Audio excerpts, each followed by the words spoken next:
And good morning, friends. Welcome to the bright side. I am Pharmacist Ben. 844-236-6010 is our number, as always, on the bright side. If you have questions, comments, success stories you'd like to share, or if you just want to contribute to the conversation, if you have a health challenge you or a loved one needs help dealing with, we are here for you. 844-236-6010 is our number on the bright side. If you want to purchase longevity products, go to brightsideben.com, pharmacistben.com, or criticalhealthnews.com, or call 866-735-2470. 866-735-2470 and ask about joining the Brightside Ben team. Start yourself a home-based business, earn money, and help change the world at the same time at the most fundamental level there is, which is the level of good health and nutrition. Call 866-735-2470 if you're interested, or click on the Join the Team link at brightsideben.com, pharmacistben.com, or criticalhealthnews.com.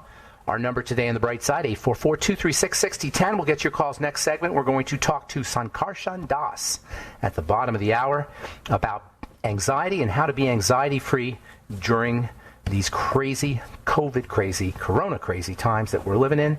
Sankarshan Das is a spiritual teacher as well as a singer-songwriter, and his book is The Peace Formula, or as his song is The Peace Formula. He's the author of the book, Deliver Your Mind, Deliver Your World, empowering you to awaken your divine consciousness and create global happiness. We'll talk to Sankarshan Das at the bottom of the hour. We'll get your calls next segment. 844-236-6010 is our number on the bright side. So, we have been talking about yeast and fungus, the amazing fungal kingdom that is so underappreciated from a biological and not from a botanical standpoint, but from a biological standpoint. We don't really appreciate the microbiome, the importance of mushrooms medicine, and the importance of mushroom-derived medicine, as well as the relationship between the fungal kingdom and disease. Dr. C. Orion Truss first talked about this in the 1970s in his books, The Missing Diagnosis Part 1 and The Missing Diagnosis Part 2. According to Dr. Truss, we all have candida. We all have candida antibodies in us, meaning we've all been infected at one time or another. Dr. Truss believed that we'll have generalized symptoms of yeast infections before we notice specific symptoms like athlete's foot or genital issues like jock itch or vaginal yeast infections. Dr. Truss writes in his book that you can tell that you're dealing with a yeast infection, a systemic yeast infection, an internal yeast infection, if you use antifungal strategies like going low sugar or perhaps using systemic antifungal medications, and you start to feel better and your symptoms start to go away. And speaking of going low sugar, according to Dr. Truss, a byproduct of the metabolism of yeast's metabolism, that is yeast breakdown of sugar, is called acetaldehyde. Acetaldehyde is associated with hangovers. In fact, it's acetaldehyde that is responsible for the symptoms of a hangover. And it turns out, according to Dr. Truss, that we make that same byproduct, or yeast make that same byproduct, as they metabolize sugar. That is, as yeast are breaking down sugar, they produce the exact same compound that is produced when we metabolize alcohol, essentially meaning that yeast infections, systemic yeast infections, internal yeast infections, can make you feel like you have a hangover. And not only that, but this acetaldehyde, this byproduct of sugar, it interferes with the with the action, I should say, of insulin. The net result is insulin resistance. So acetaldehyde, this breakdown product of sugar, causes hangovers in people because it's produced when we break down alcohol as well as sugar. And it causes a kind of brain fog, sort of low-level feeling crappiness, essentially like a hangover when we have yeast infections or we have overgrowth of yeast. And on top of all of that, the acetaldehyde that's causing this kind of low-level feeling crappy sort of thing when you have systemic yeast infection, it interferes with the action of insulin and can lead to something called insulin resistance. There's commercials now on TV about supplements that you can take for insulin resistance. Insulin resistance is when your body stops listening to insulin, and it's a really serious health challenge. In fact, I would say that probably most Americans are dealing with some degree of insulin resistance. If you notice that you're gaining weight around the middle of your body when you used to be skinny all your whole life, and then all of a sudden you hit your 30s or 40s, and you notice that you're gaining weight around the middle of your body, that's a classic sign of insulin resistance. Insulin resistance is pre-diabetes. It's not technically diabetes, but you're on the way to diabetes. This is why I always say that just because you haven't been diagnosed as a diabetic doesn't mean that you're completely healthy. Just because the doctor hasn't proclaimed that you are a diabetic because you've met the criteria, the statistical criteria for being a diabetic, doesn't mean you're out of the woods, doesn't mean you're healthy, because you could be dealing with prediabetes, i.e. insulin resistance.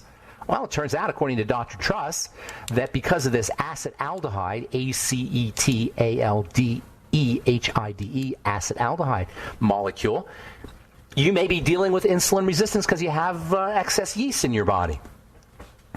This theory of acetaldehyde in the blood in response to yeast fermentation of sugar also explains the fatigue and the brain fog and the kind of low-level hangover symptoms that people who have yeast infections, systemic yeast infections, can experience. They may not even attribute it to yeast infections.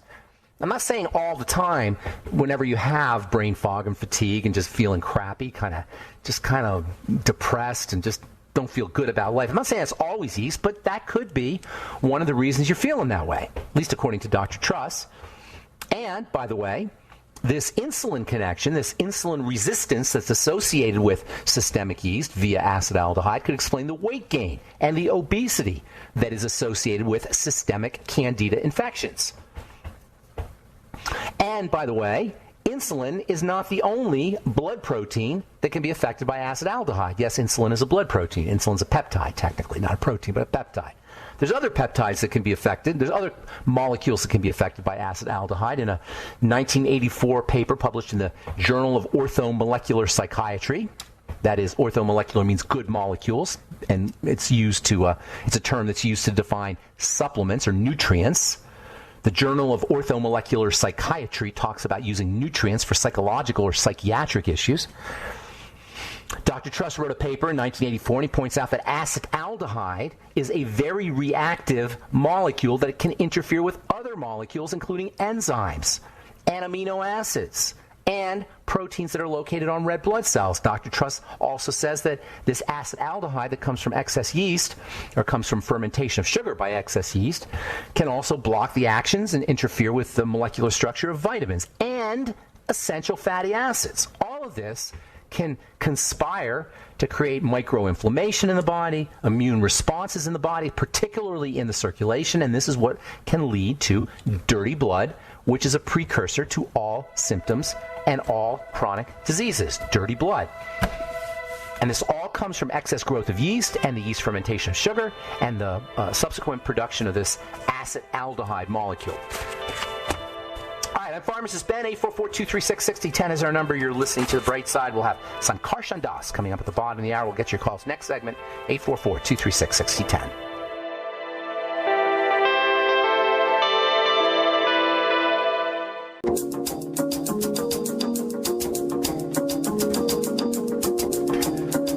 Okay, we are back on The Bright Side. I'm Pharmacist Ben. 844-236-6010 is our number. We'll get your calls in just a moment, so hang on if you're on hold.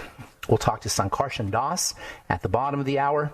He's the author of the upcoming book, Deliver Your Mind, Deliver the World, empowering you to awaken your divine consciousness and create global happiness. We're going to talk about anxiety and how to be anxiety-free during this corona crazy time that we're living in. That'll be in our next segment. We'll get your calls this segment, 844-236-6010. So this whole idea of yeast is really fascinating. This yeast infection, systemic yeast infections, very underappreciated. The mainstream medical model doesn't believe that this is really a thing, as they say.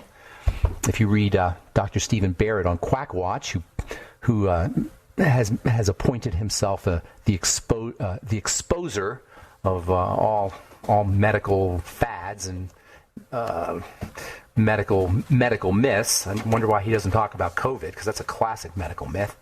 Anyway, the mainstream medical model doesn't really buy into this whole idea of the yeast connection. But if you read The Missing Diagnosis, Part 1 and Part 2, Dr. C. O'Ryan Truss makes a very compelling case about the underlying connection of fungal infections, systemic fungal infections, to chronic diseases. So does Dr. William Crook in his book, The Yeast Connection. A lot of this has to do with secondary problems. It's not the yeast themselves, but it's a secondary problem associated with the yeast, particularly sugar issues, insulin issues, and this is what Dr. Truss talks a lot about, is the relationship between insulin resistance and excess yeast. Just yesterday, an article came out. This is from Medscape Medical News about the relationship between blood sugar and COVID symptoms. Actually, between metformin and COVID symptoms, or metformin and mortality from COVID. Metformin treatment, again, linked to fewer deaths from COVID-19. People with type 2 diabetes who develop COVID-19 show a substantially reduced risk of dying if they're taking metformin. Shows a new study that adds to prior research indicating the drug, metformin, might somehow play a role in reducing the severity of infection. Well, listen, if you believe in the pharmacomedical strategy of dealing with health, then yeah, you could say metformin is going to reduce the severity of infection. But how does metformin work? It makes your body more sensitive to insulin. It reduces the amount of sugar that's produced by the liver. It reduces the intestinal absorption of sugar. It's not the metformin, it's the sugar. This craziness. You can't get healthier by taking a drug, even if you will target a specific symptom. You just can't, because the body sees the drug as a poison, and it has to mobilize its anti-poison biochemical machinery to get rid of the drug. But what you can do is you can support the same effects as the drug by lifestyle choices. Reducing your sugar intake is one of the most important things you could do to not just to protect yourself from COVID, but to protect yourself from all infections, all viral infections, all bacterial infections, all health challenges. You don't need a drug to do it. You just need to wean yourself off of the sugar. And by the way, one of the ways metformin works is it reduces the amount of sugar that's made by your body, that's made via the liver. Why is sugar made via the liver? Well, one of the main reasons is because of too much stress. Too much stress hormone will ultimately cause your liver to make more sugar. That's called gluconeogenesis. So relax. Eat less sugar. And oh, by the way, just yesterday, or I think this came out yesterday from the British Medical Journal, gut microbiome reflects disease severity and dysfunctional immune responses in patients with COVID-19. Again, your gut bacteria, your intestine are related to how severe your symptoms are going to be with COVID-19. Did you hear that by any of those knucklehead, talking head doctors on TV? By that knucklehead who works for I don't even want to mention his name, who's telling everybody to go get a vaccine? There's so many knucklehead doctors out there telling us about vaccines, and I'm not saying that all doctors are this, by the way. I've got to be clear about that. There's so many knucklehead representatives of the medical model, though, who are telling us to be vaccinated, to wear masks, and to hide in the house, and to be scared of this viral infection. They're not telling us anything about the gut microbiome, or taking care of your intestinal health, or lowering your sugar intake, when we know good and well that these are all related to COVID symptoms, to severity of symptoms, to mortality. But we can't count on so-called health authorities to do this for us. We have to do it ourselves. We can't count on so-called health authorities to tell us these things, because they don't even know. And if they do know, they don't believe. Despite the abundance of literature that links the intestine to severity of symptoms, the health of the intestine to severity of symptoms, that links blood sugar levels to severity of symptoms, that lists comorbidities as to severity of symptoms. All right, 844-236-6010 is our number. Let's go to California and welcome Pam to the bright side. Good morning, Pam. Hi, good morning. I've been listening to you talk about this fungal thing. Okay. And I'm an older lady. You know, I'm in my early 70s, and I was really overdosed with antibiotics when I was young, before anybody knew. I mean, you know, every time I went to the doctor, here's the antibiotic. Here you got this. Okay. When you were a kid, like in the 50s probably, when you were a kid? Yes. Yeah, they didn't know.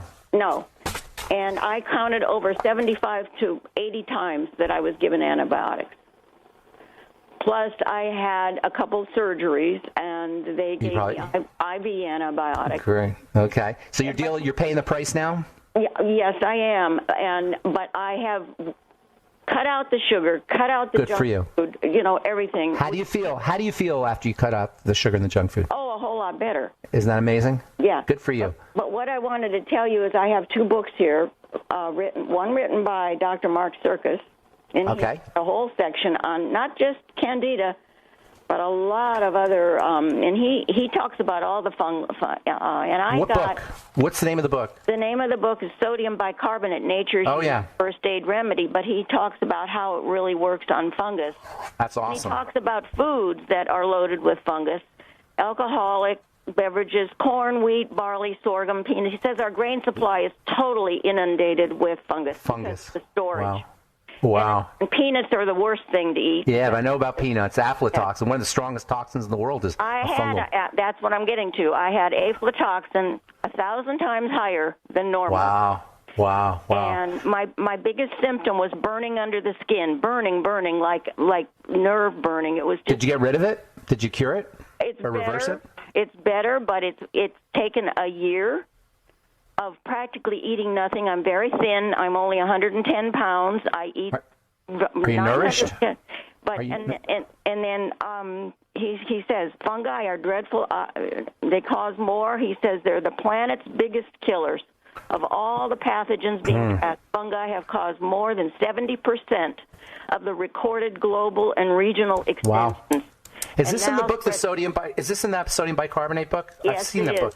Okay, There's that's great to know. There's a whole section in there. And then also your friend, Cass Ingram, has a whole section on fungi and talks the same way. And how this was re-triggered in me was water. I had a leaky roof, up under the crawl space for a year, didn't know it. And finally one day it started leaking down into the upstairs bathroom. Oh, dude, Pam, I want to hear your story. Can I get you to call back tomorrow? Well, you have a guest tomorrow, don't you? Yeah, we have a guest every day, but if you can call back tomorrow, I'll give you some airtime. I want to hear your story. All Do you right. mind? Thank you. Okay, bye-bye. Thanks for pointing that out. I love Dr. Circus's work, by the way, and that's Sircus, and he's got some amazing stuff to say. All right, I'm Pharmacist Ben. You're listening to The Bright Side. Sankarshan Das is with us next. We're going to talk about anxiety and COVID on The Bright Side. Don't go away.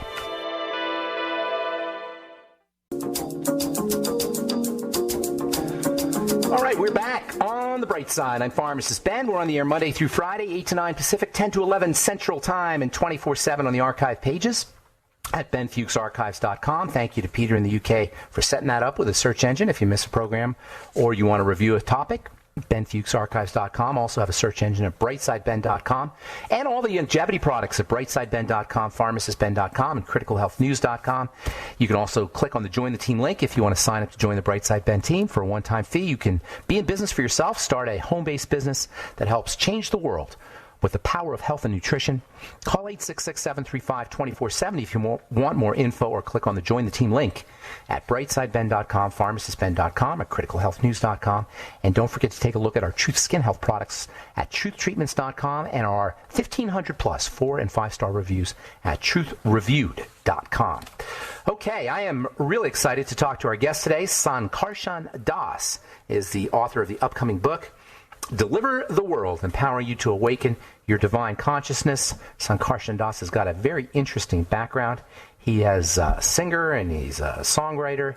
We're going to talk today about how to be anxiety-free during the pandemic. Please welcome to the Bright Side, Sankarshan Das. Hello there, Sankarshan. I'm glad to be here.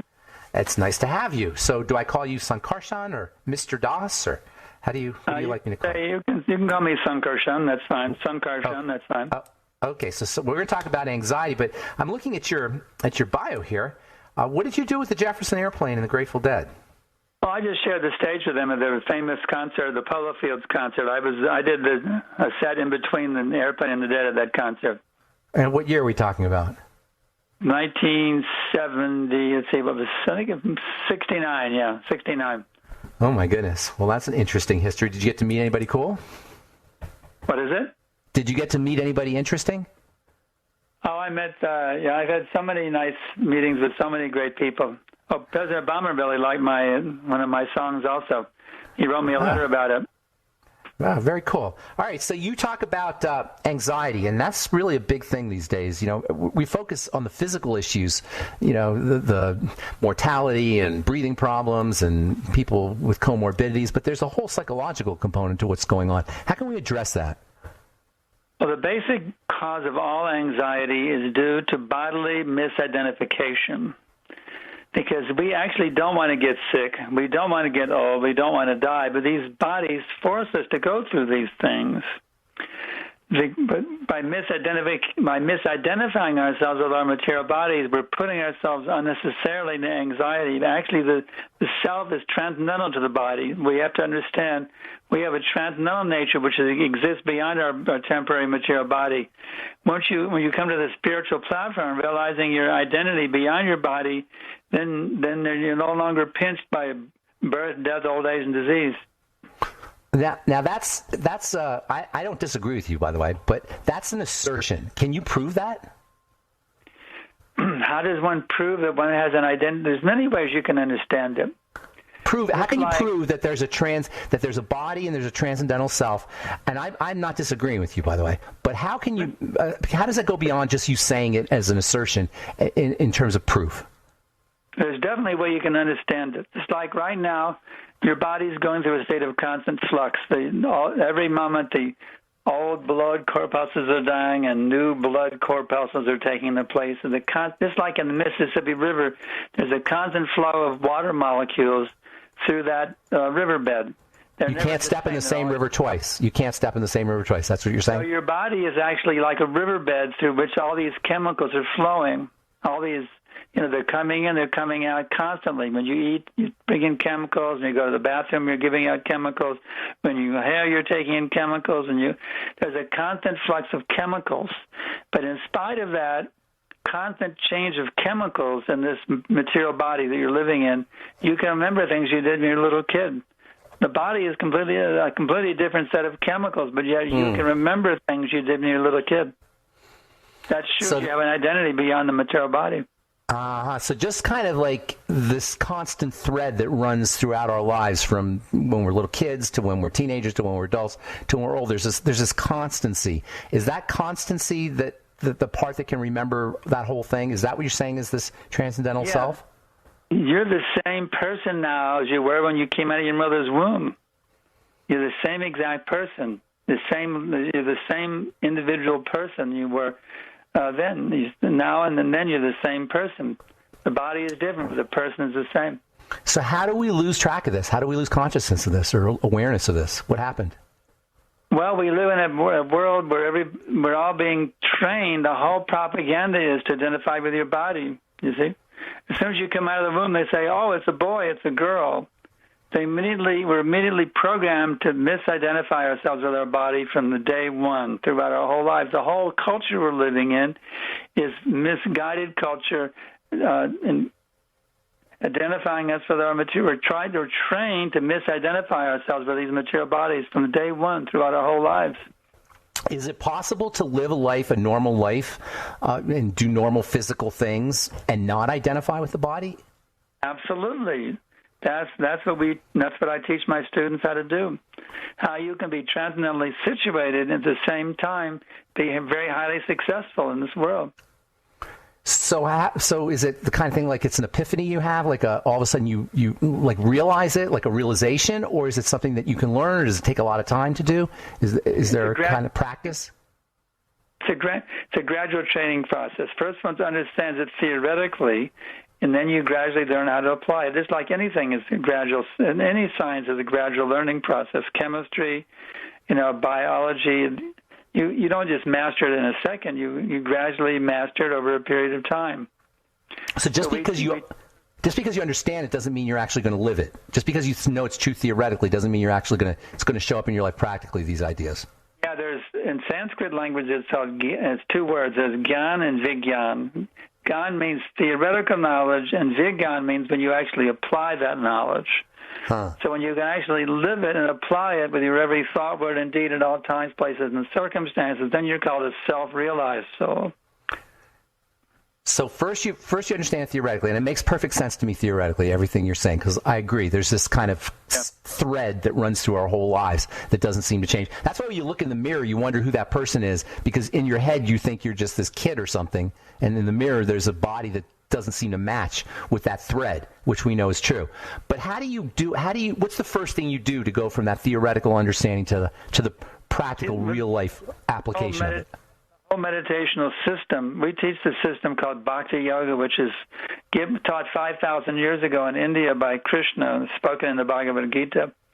The whole thing is you have to You have to engage your mind actually a supreme person is the source of all existence. We are persons who have been emanated from that supreme person. So when you connect with that supreme person through meditating, through serving, that liberates you from, in a very practical way, from misidentifying with your body. So it's like a case of mistaken identity, as the way you're describing it. And that's what is that the cause? Is that the cause of the anxiety? Identifying yourself as a. Hang on to that thought, Sankarshan. We'll continue and come back from our break. Got to take a commercial. I'm Pharmacist Ben. We're talking to Sankarshan Das, how to be anxiety-free during a pandemic. More with Sankarshan Das on the bright side right after this.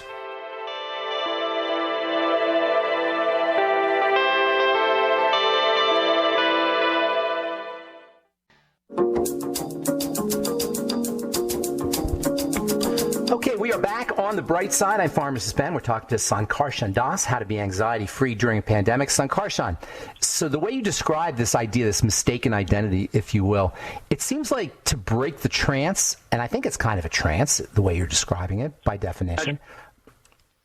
Do you agree? Yeah, we've been programmed to misidentify with our material body. So we have to break out of that trance by fixing our minds on the Supreme. There's actually a Supreme Person as the source of all existence. Some call him Allah, some call him Jehovah, some call him Krishna. It's not a particular religion we're talking about. There's a whole science of how to reconnect with that Supreme Person. And that reconnection with that Supreme Person is the very source of your existence, automatically revives your spiritual identity. Okay, so a couple things. First of all, reconnection, I like that word because that's what religion actually means, is reconnection, relig, to reconnect. Exactly.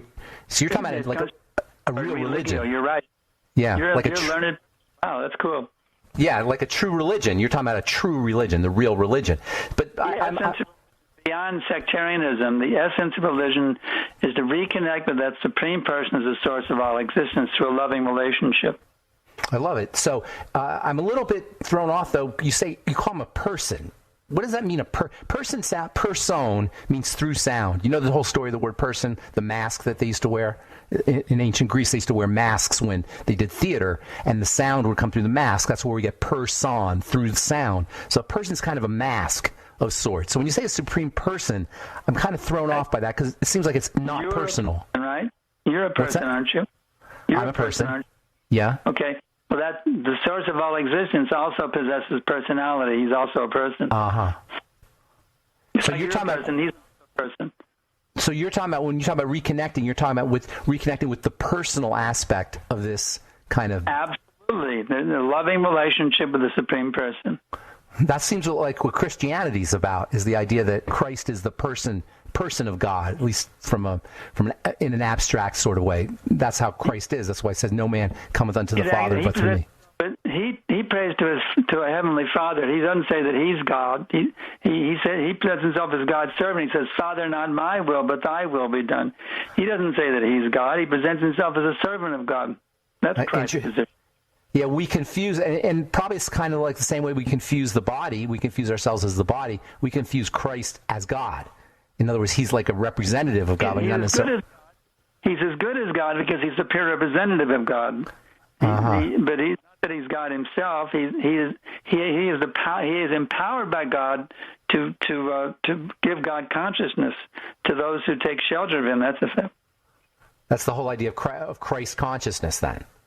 Yeah. Christ consciousness, Krishna consciousness, Jehovah consciousness, Allah consciousness, it's all the same thing, just from different angles of vision. Interesting. So do you think by necessity we have to connect through God through his personality? Well, to do it, there are people who try to connect with him impersonally. They're called the impersonalists in India. There's a whole class.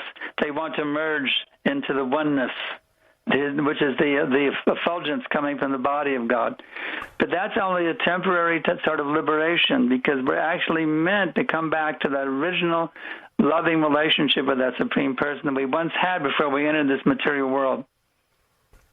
All right, so how do we make it practical? If somebody's freaking out about COVID, okay, that's about as mundane as you can get. How do we make everything you're saying practical? What kind of steps can we take? It's very simple thing by regularly chanting the names of God.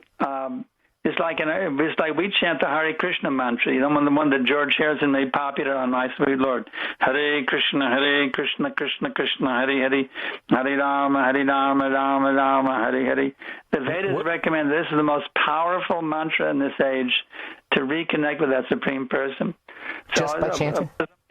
A Muslim could chant Allah, a Christian can chant Christ, a Buddhist could chant Buddha if they don't like to chant this. But this mantra is recommended as the most powerful mantra for reconnecting with that Supreme Personal loving relationship. By regularly chanting the mantra every day, you actually revive your original loving relationship with that Supreme Person.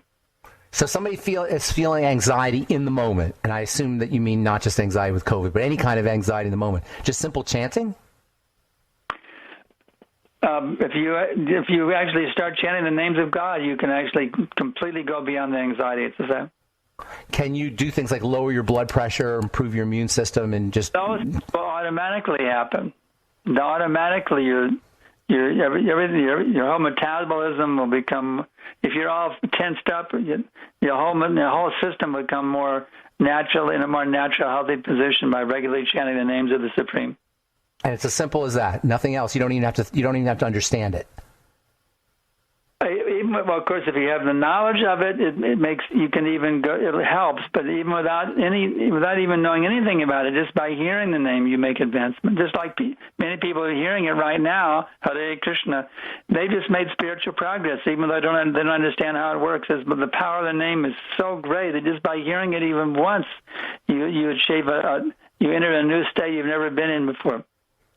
That's very fascinating. So what's the time? Why does it take so long?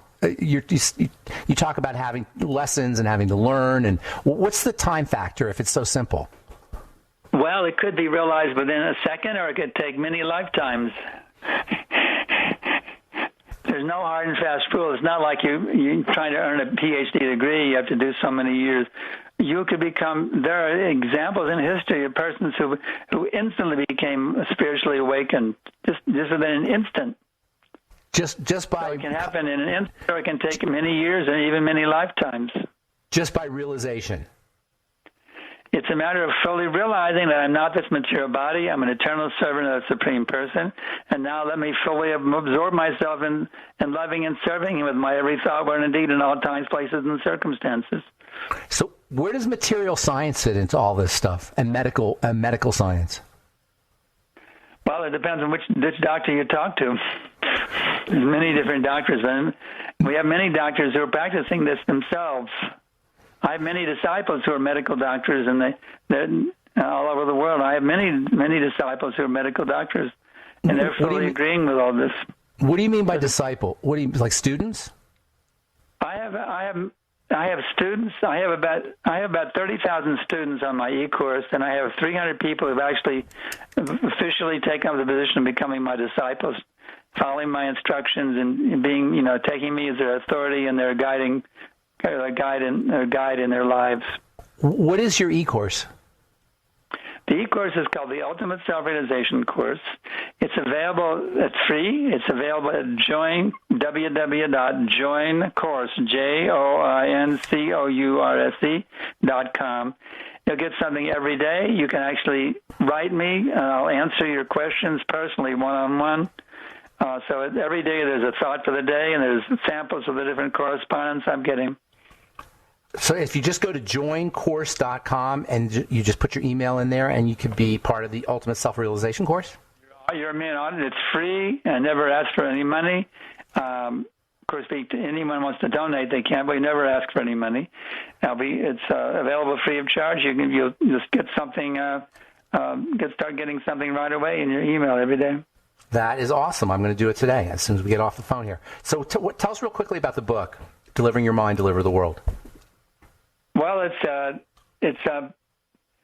the first part of it is my whole biography of how I actually came to this realization, how I was a frustrated college youth wanting to find out the meaning of life, and no professors could tell me, and how then I heard about self-realization, and I went to this guru who didn't give me anything that worked. Another guru didn't give me anything that worked. I was searching. It's a whole detailed story of how I came to this awakening. Do you need a guru? Part one and part. Oh, go ahead. Now the reader can also become now awakened. Do you need a guru? Does a person need a guru, like a teacher, or can this be done by themselves? Well, if you want to learn any science, if you want to become an expert in mathematics, you would study. You would learn from a mathematics professor naturally. If you want to learn French, you have to go to someone who speaks French. You can't just say, you're out in the desert and say, I'd like to learn how to speak French. You'd say, well, I'm going to start speaking French. You don't even have someone who speaks French who can teach you. So a teacher is required to learn something like this. You can't just your own. Very enlightening, Sankarshan Das. Joincourse.com, the ultimate self-realization course. Looking forward to the book, Deliver Your Mind, Deliver the World. Thank you so much for what you're doing, Sankarshan Das, and thanks for being on the bright side. Yeah, thank you, and we love all the listeners, too. We love you. Take advantage of this course, and I guarantee you will achieve unlimited happiness. And if we get enough people into it, we can turn this whole world into a paradise. Get rid of all the wars and all the conflicts going on this planet. God bless you, my friend. Thank you so much. All right, that's Sankarshan Das. Joincourse.com, the ultimate self-realization course in his book, Delivering Your Mind, Deliver the World. And that's all the time we have for today on the bright side. Thanks for listening, friends. I'm Pharmacist Ben. Have a wonderful, beautiful, awesome, spectacular day. We'll talk to you later, folks. Bye for now.